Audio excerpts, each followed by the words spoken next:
Hi friends, welcome to ஜெசியின் குறிப்புகள். எல்லாரும் நல்லா இருப்பீங்கன்னு நினைக்கிறேன். இன்றைக்கி என்ன வீடியோ பார்க்க போகிறோம் அப்படின்னா, இன்னும் நம்மளுக்கு ஒரு சில மாதங்கள் இருக்குது நம்மளுடைய புது வருட பிறப்புக்காக. அதுக்குள்ளே நம்ம இந்த வருஷம் பூரா நம்ம தங்கம் சேர்க்கவில்லை அப்படின்னாலும், இந்த 4 மாதத்தில் நம்மளால் எப்படியாவது கஷ்டப்பட்டு ஒரு 2 கிராமோ இல்லைனா 4 கிராமாவது தங்கம் நம்ம நியூ இயர்க்கு வாங்குற மாதிரியான ஒரு பிளானை நம்ம வச்சுக்கலாம். நான் அடுத்த வீடியோவில் எவ்வளவு காசு சேர்க்கணும், எப்படி சேர்க்கலாம் அப்படிங்கிறத நான் சொல்கிறேன். இன்றைக்கான வீடியோவில் நம்ம 4 கிராமுக்கான தங்கம் ஏதாவது ஒரு நகையாக வாங்கணும் அப்படின்னா எவ்வளவு ரேட் ஆகும், எவ்வளவு மேக்கிங் சார்ஜ் போடுவாங்க, அதை பற்றின டீட்டெயில்ஸ் தான் இன்றைக்கான வீடியோவில் ஷேர் பண்ண போகிறேன்.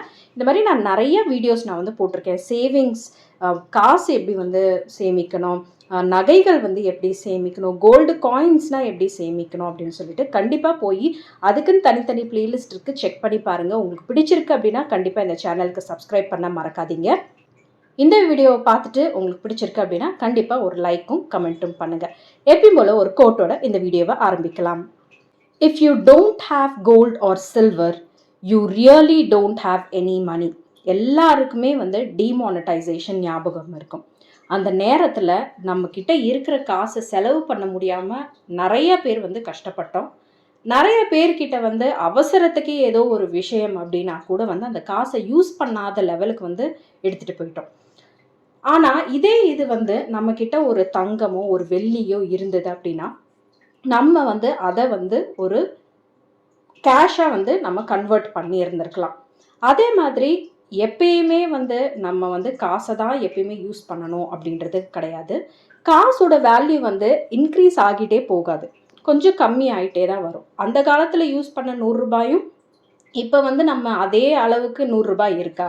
அந்த காலத்தில் 100 ரூபாயை ஒரு கடையில் எடுத்துகிட்டு போனோன்னா நம்மளுக்கு நிறைய பொருட்கள் கொடுப்பாங்க. ஆனால் இப்போ 100 ரூபாய்க்கு ஏதாவது 1-2 பொருள் வர்ற மாதிரி தான் இருக்குது.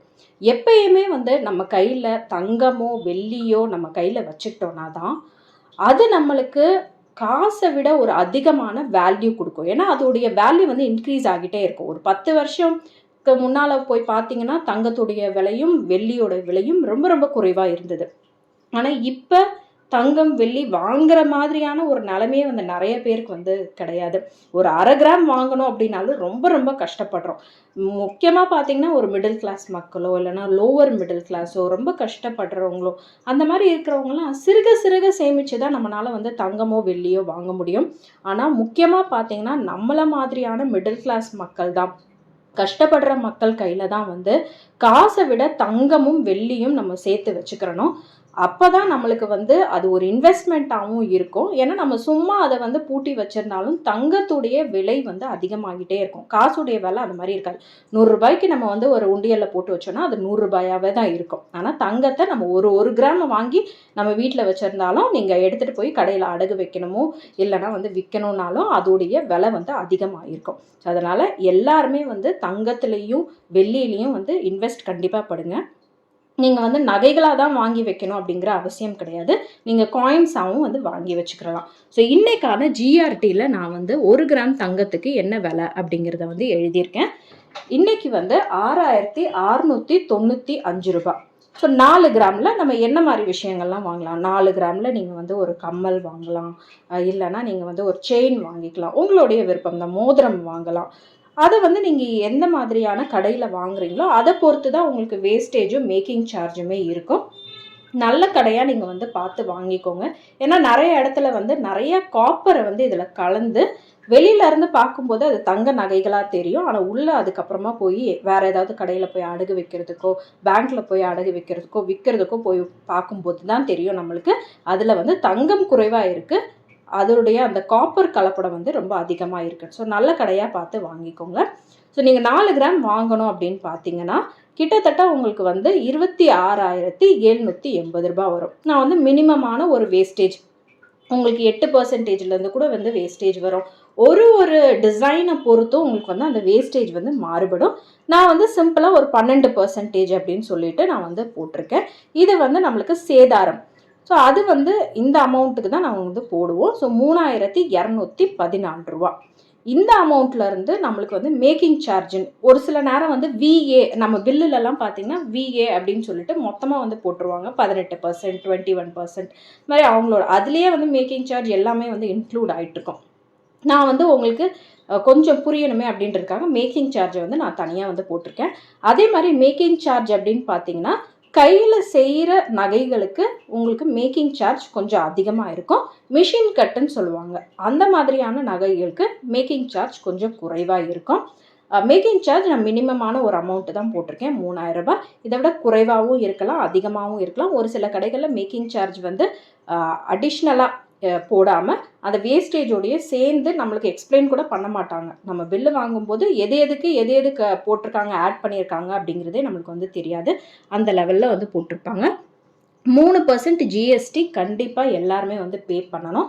ஸோ அது வந்து இந்த அமௌண்ட்டுக்கு பார்த்தீங்கன்னா 990 ரூபா வருது. ஸோ 4 கிராம் நீங்கள் நகையாக வாங்கணும் அப்படின்னு நினச்சிங்கன்னா கிட்டத்தட்ட உங்களுக்கு 33,984 ரூபா வரும். நீங்கள் ஆன்டிக் ஜுவல்லரி அந்த மாதிரியெல்லாம் நீங்கள் வாங்கினீங்கன்னா உங்களுக்கு வேஸ்டேஜும் மேக்கிங் சார்ஜும் வந்து அதிகமாகும். நீங்கள் வந்து தங்க நகைகள் வாங்கும்போது எப்பயுமே வந்து 22 கேரட் 916 நகைகள்னு சொல்லுவாங்க, அந்த மாதிரியான நகைகளை நீங்கள் வந்து ப்ரிஃபர் பண்ணுங்கள். நான் கடையில் நீங்கள் எடுத்துகிட்டு போய் நீங்கள் அடகு வைக்கும் போதும் வந்து உங்களுக்கு இதில் இருந்து தான் உங்களுக்கு பியூரிட்டி அதிகமாக இருக்கிறதுனால உங்களுக்கு நல்ல காசு கிடைக்கும். கோல்டு காயினாக நீங்கள் வாங்குறீங்க அப்படின்னா நீங்கள் வந்து 22 கேரட் இல்லைனா 24 கேரட்டில் நீங்கள் வந்து காயின்ஸ் வாங்கிக்கலாம்.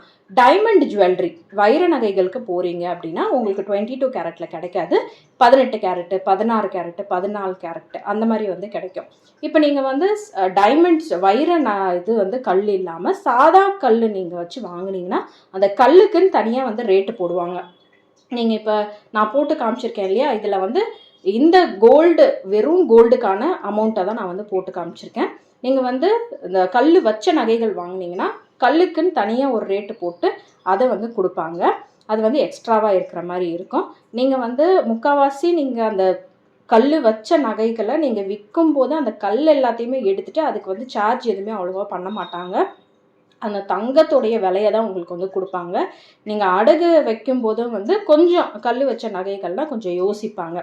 அதே மாதிரி ரோஸ் கோல்டு, ரோடியம் மிக்ஸ் அப்படின்லாம் வந்து இப்போ நிறையா வந்து வந்துருச்சு.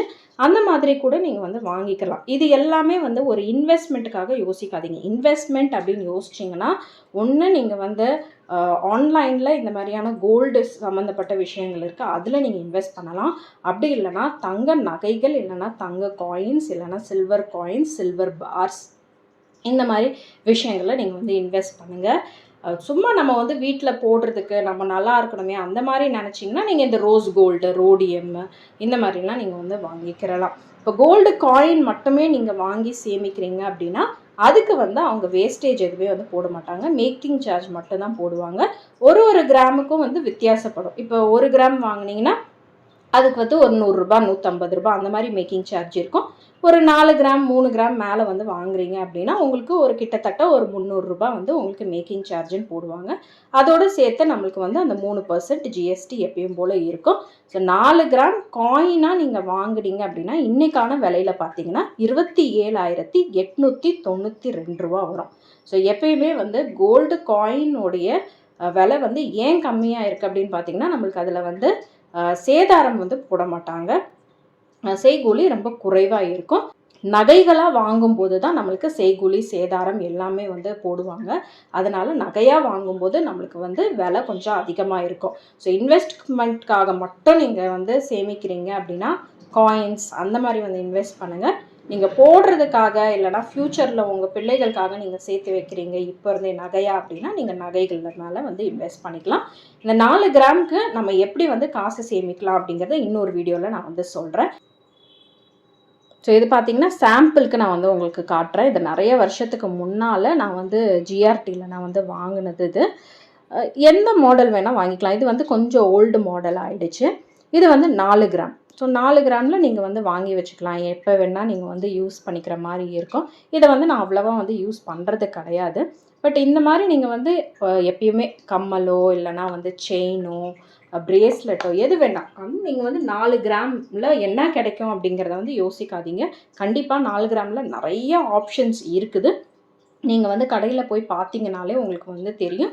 நம்மளுடைய வசதி எவ்வளவு இருக்கோ, நம்மக்கிட்ட வந்து காசு எவ்வளவு இருக்கோ, அதுக்கு தகுந்தாப்புல நம்ம வந்து வாங்கிக்கிறலாம். ஆனால் அது நிறைய வருஷம் உழைக்கிற மாதிரி வரணும். ஏன்னா நிறைய பேர் நம்ம என்ன பண்ணுறோன்னா, ஒரு மாடல் நம்ம வந்து செலக்ட் பண்ணுவோம். அந்த மாடல் பார்த்திங்கன்னா கொஞ்ச நாளிலே வந்து அது பிஞ்சு போயிடும். ஏதாவது வந்து அதுலேருந்து மணி வந்து கீழே விழுந்துடும். ஒரு சின்ன குண்டு மணி இருக்கிறது கீழே விழுந்தாலும் அதுவும் தங்கம் தான். அது வந்து நம்மளுக்கு நஷ்டம் தான். ஸோ எப்பயுமே வந்து ஒரு மாடல் செலக்ட் பண்ணும்போது நிறைய நாள் உழைக்கிற மாதிரி வந்து பார்த்துக்கோங்க, கட் ஆகாத மாதிரி. ஏன்னா நம்ம திரும்பியும் எடுத்துகிட்டு போய் அந்த டேமேஜான பொருளை திரும்பி கொடுக்கும்போது அதை வந்து நம்மளுக்கு அதிலேருந்து வந்து கழிச்சிருவாங்க டேமேஜ்டுன்னு சொல்லிட்டு. ஸோ அதனால் எல்லாருமே வந்து தங்க நகைகள் வந்து வாங்கும்போது கொஞ்சம் கவனமாக வந்து வாங்கிக்கோங்க. எல்லாருக்குமே இந்த வீடியோ பிடிச்சிருக்கு அப்படின்னு நினைக்கிறேன். இன்னொரு வீடியோவில் சந்திக்கலாம். அதுவரை உங்களிடமிருந்து விடைபெறுவது உங்கள் அன்பு தோழி ஜெசி.